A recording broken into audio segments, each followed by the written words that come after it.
തങ്ങളുടെ അധികാരം മറന്നുകൊണ്ട് അനാവശ്യ ഇടപെടൽ സംസ്ഥാന ഗവൺമെൻറ്റിൻ്റെ പ്രശ്നങ്ങളിൽ ഗവർണർമാർ നടത്തുകയാണെന്ന് പറയുകയുണ്ടായി. അത് ബഹുമാനപ്പെട്ട ഗവർണറും മനസ്സിലാക്കണമെന്നുള്ളതാണ് എനിക്ക് പറയാനുള്ളത്.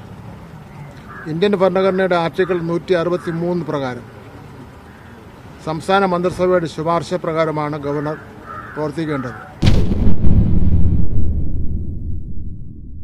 കാവിക്കൊടി ഏന്തിയ ഭാരതാംബയ്ക്കെതിരെ മന്ത്രി വി ശിവൻകുട്ടിയുടെ പ്രതിഷേധം. സർക്കാരിൻ്റെ സഹകരണത്തോടെ രാജ്ഭവനിൽ സംഘടിപ്പിച്ച സ്കൗട്ട് ആൻഡ് ഗൈഡ്സ് പുരസ്കാര വിതരണ ചടങ്ങിൽ കാവിക്കൊടി ഏന്തിയ ഭാരതാംബയുടെ ചിത്രം വെച്ചതിൽ ശിവൻകുട്ടി രോഷം കൊണ്ട് ഇറങ്ങിപ്പോയി. ശിവൻകുട്ടി മാധ്യമങ്ങളോട് തൻ്റെ പ്രതിഷേധം അറിയിച്ചു. രാജ്ഭവൻ രൂക്ഷ ഭാഷയിൽ പത്രക്കുറിപ്പിറക്കി. ഗവർണർ പങ്കെടുക്കുന്ന ചടങ്ങിൽ നിന്ന് അദ്ദേഹം ചടങ്ങ് വിട്ടിറങ്ങും വരെ മറ്റാരും പുറത്തു പോകാൻ പാടില്ല എന്നാണ് പ്രോട്ടോകോൾ. ഭാരതാംബയെ അറിയില്ലെന്ന് മന്ത്രി ശിവൻകുട്ടി പറഞ്ഞത് രാജ്ഭവനെ ചൊടിപ്പിച്ചു. ഗവർണർ ഭരണഘടനാ ലംഘനം നടത്തിയതുകൊണ്ടാണ് താൻ പ്രതിഷേധിച്ചതെന്ന് ശിവൻകുട്ടിയും മറുപടി പറഞ്ഞു. സർക്കാരും ഗവർണറും തമ്മിലുള്ള സംഘർഷം രൂക്ഷമാകുന്നതിനാണ് ഗവർണർ ഭവനം സാക്ഷിയായത്.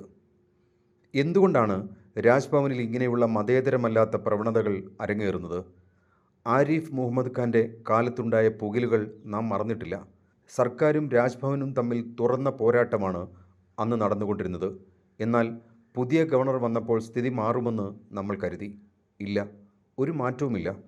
കൃഷിമന്ത്രി പി പ്രസാദ് ഭാരതാംബ പ്രദർശനത്തോട് പ്രതിഷേധിച്ചിട്ട് അധിക നാളായിട്ടില്ല. അതിനു മുമ്പാണ് വീണ്ടും വിവാദവും ഇറങ്ങിപ്പോക്കും. മുഖ്യമന്ത്രി പിണറായി വിജയൻ പങ്കെടുക്കുന്ന ഒരു സർക്കാർ പരിപാടിയിൽ കാറൽ മാർക്സിൻ്റെയും ലെനിൻ്റെയും പി കൃഷ്ണപിള്ളയുടെയും AKG EMS തുടങ്ങിയവരുടെയും ഫോട്ടോ പ്രദർശിപ്പിച്ചാൽ എന്താവും സ്ഥിതി?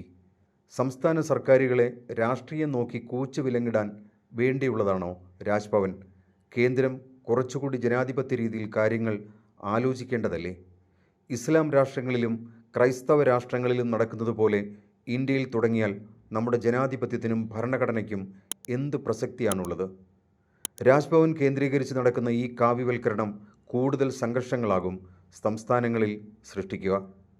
വകതിരിവോടെ കാര്യങ്ങൾ ചെയ്തില്ലെങ്കിൽ നമ്മുടെ ഭരണഘടന ഇതൊക്കെ കണ്ട് പൊട്ടിക്കരയുകയോ പൊട്ടിച്ചിരിക്കുകയോ ചെയ്താൽ അത്ഭുതപ്പെടാനില്ല.